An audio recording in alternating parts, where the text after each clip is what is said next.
Hello friends, जय माता दी। कैसे हैं आप सब? या देवी सर्वभूतेषु विद्यारूपेण संस्थिता नमस्तस्यै नमस्तस्यै नमस्तस्यै नमो नमः।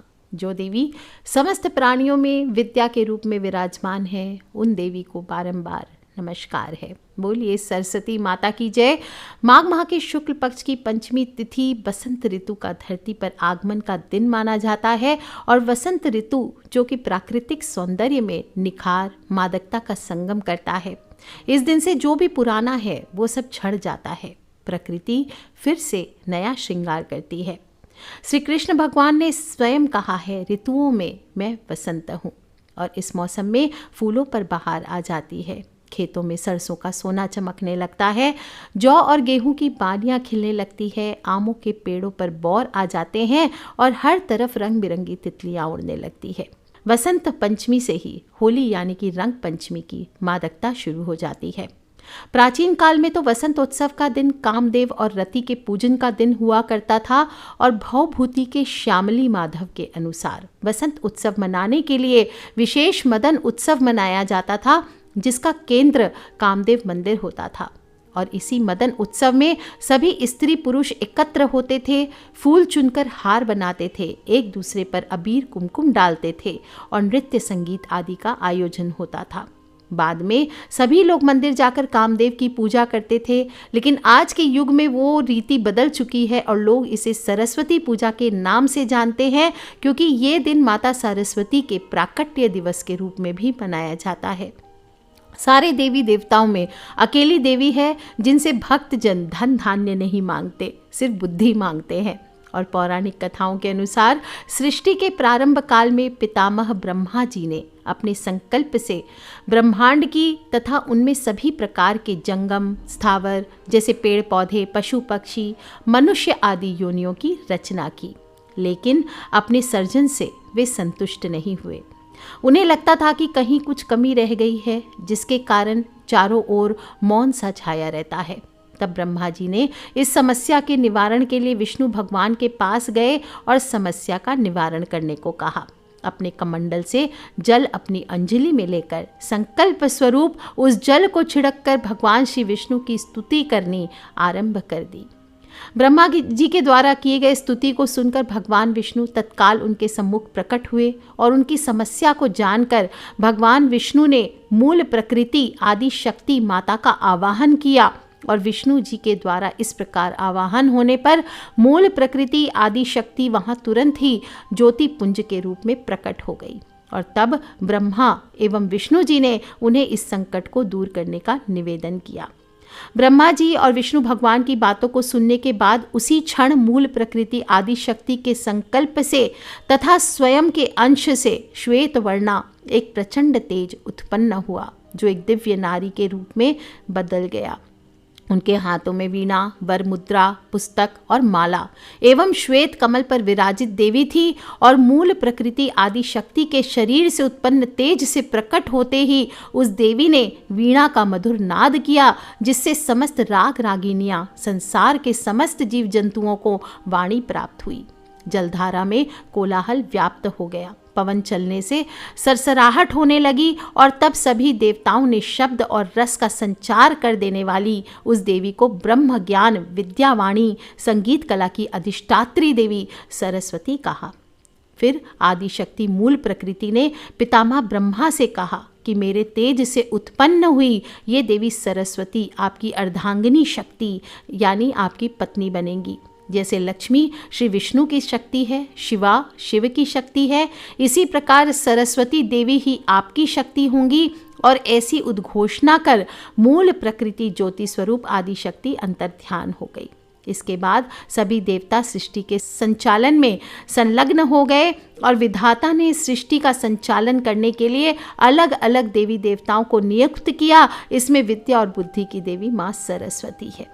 दोस्तों, प्राकट्य दिवस है देवी सरस्वती का और इस दिन विद्या का आरंभ करने के लिए ये दिन बहुत ही शुभ माना गया है।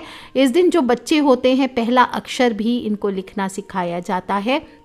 ज्ञान हो, विद्या हो, नृत्य संगीत कला सभी की अधिष्ठात्री देवी है माता सरस्वती। इस दिन सभी लोग बचपन से ही सभी की मेमोरीज पक्का होंगी, कुछ ना कुछ स्कूलों में माँ सरस्वती की पूजा आप सभी ने ज़रूर की होगी। अलग अलग तरह के प्रोग्राम का भी आयोजन किया जाता है और सभी छात्र इस दिन खास दिन पर अपनी किताब कॉपी पढ़ने वाली चीज़ों की पूजा करते हैं। वहीं जो कलाकार होते हैं वो अपने यंत्रों की पूजा करते हैं। जो भी बिजनेस में हो, शिक्षा के या कलात्मक क्षेत्र में, उन सभी को सरस्वती पूजा ज़रूर करनी चाहिए। और ख़ासकर जिन लोगों की कुंडली में राहु की महादशा चल रही है, उन्हें हमेशा कहती हूँ कि देवी सरस्वती की पूजा आपके लिए विशेष रूप से आपको करनी चाहिए और गूगल और कपूर की धूनी देनी चाहिए। इस दिन माता सरस्वती के निमित्त मिठाइयाँ बांटनी चाहिए। जो लोग भी विधिवत पूजन करना चाहते हैं, मैंने लास्ट वीडियो में बताया, फिर से बता देती हूँ आपको। सुबह सुबह उठ कर के दैनिक कार्यों से निवृत्त होकर घर की साफ़ सफाई करके स्नान करें। पीले और श्वेत वस्त्र इस दिन पहनने चाहिए और उत्तर दिशा की ओर मुख करके बैठें।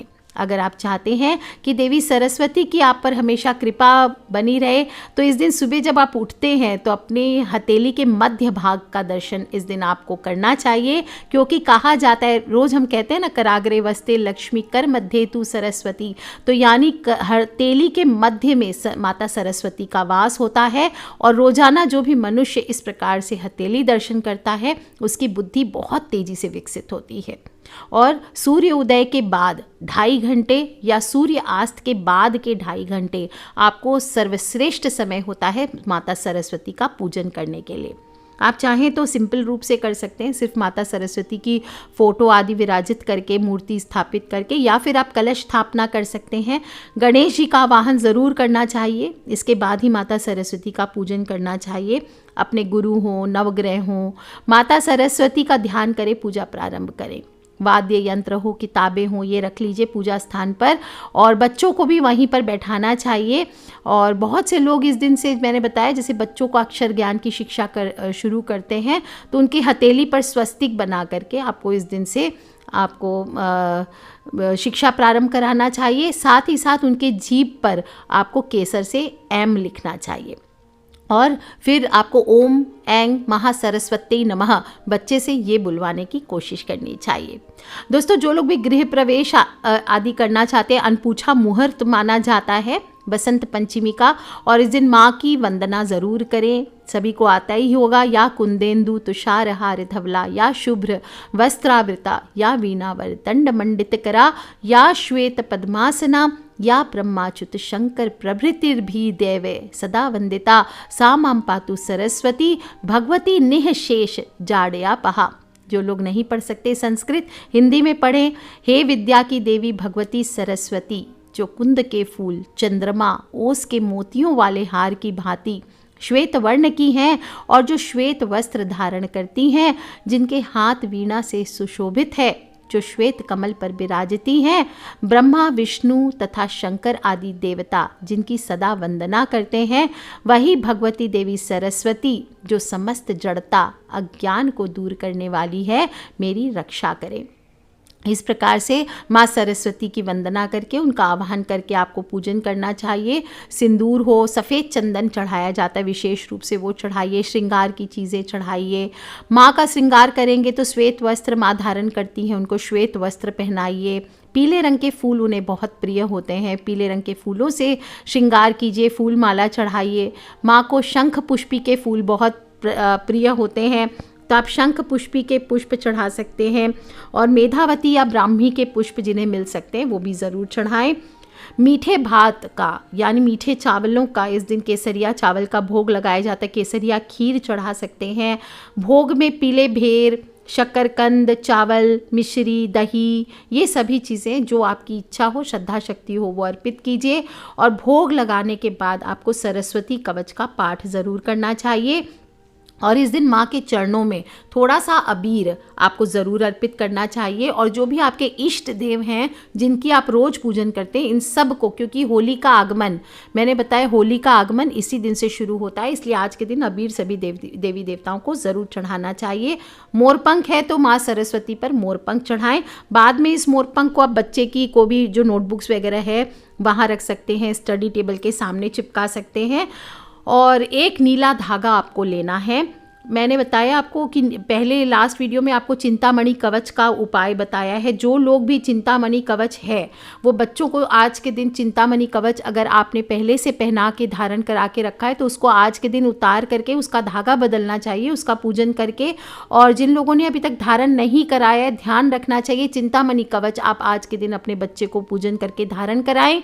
चिंतामणि कवच आपको 19,000 मंत्रों से सिद्ध होना चाहिए और चांदी का ही चिंतामणि कवच आपको धारण कराना चाहिए। दूसरे किसी भी धातु में ये काम नहीं करता। जो लोग चिंतामणि कवच अफोर्ड नहीं कर सकते या प्राप्त नहीं कर सकते, कोई साधन नहीं है, उन सभी को आज मैं नीले धागे का उपाय बता देती हूँ। आप नीले धागे का भी उपाय कर सकते हैं।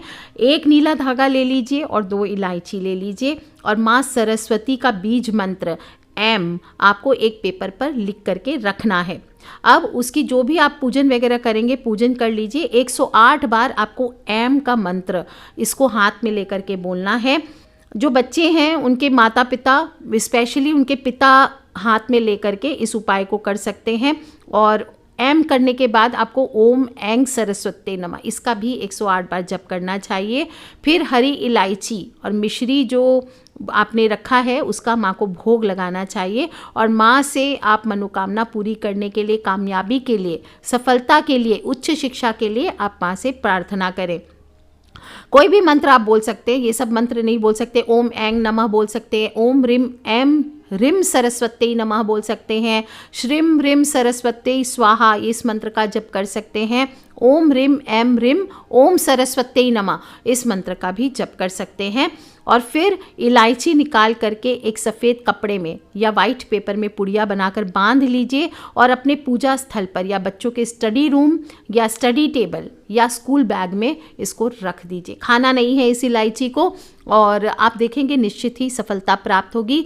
जो नीला धागा रहेगा वो जिस भी बच्चे के लिए आप करना चाह रहे हैं उसके दाहिने हाथ में आपको बांध देना है।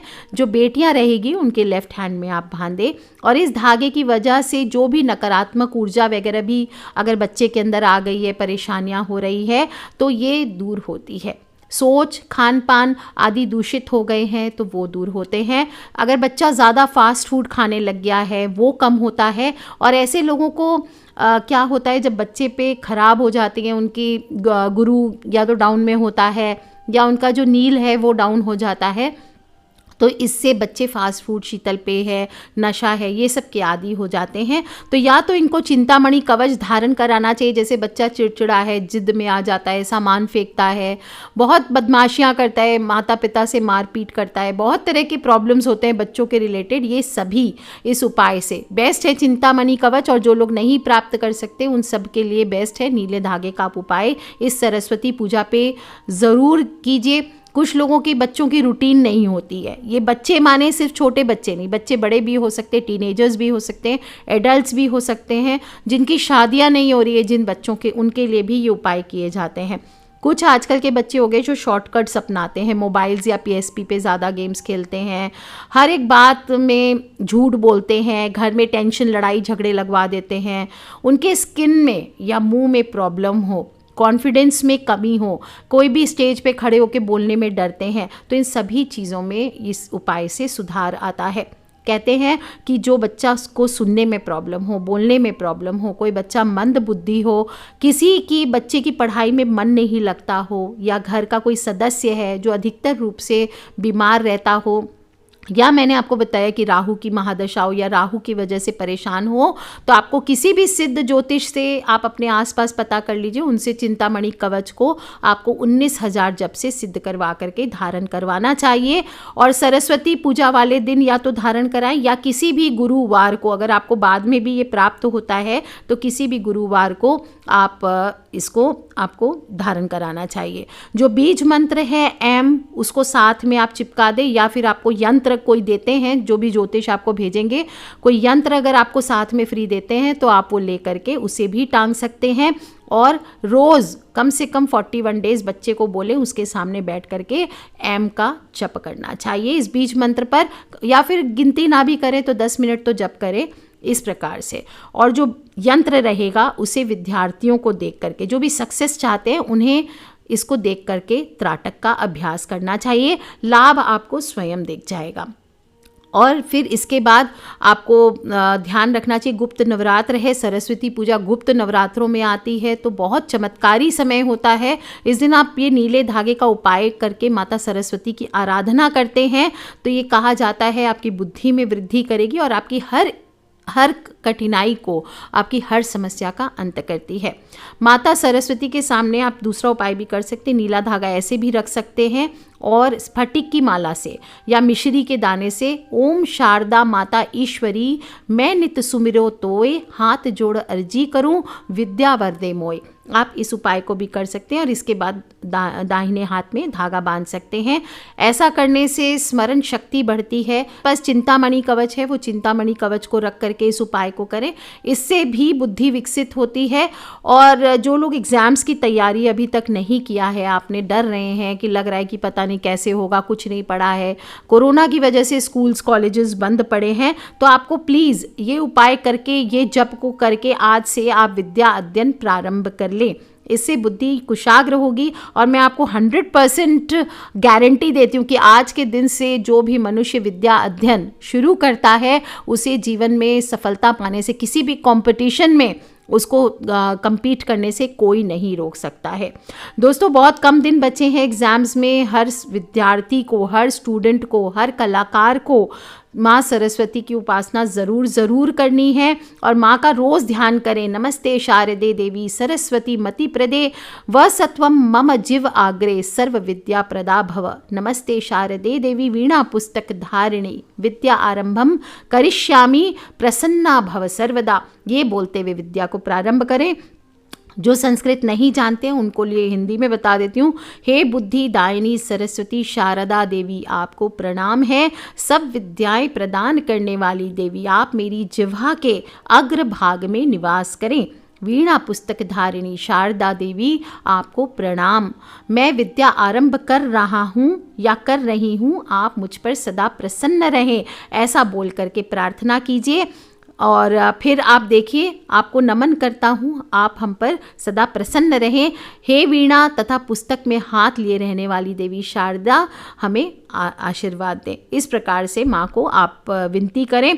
और जो बच्चे जन्म के बाद पहली बार कुछ लिखना पढ़ना सीख रहे हैं, उनके मानसिक विकास के लिए आज के दिन सरस्वती जी का आशीर्वाद ज़रूर लीजिए।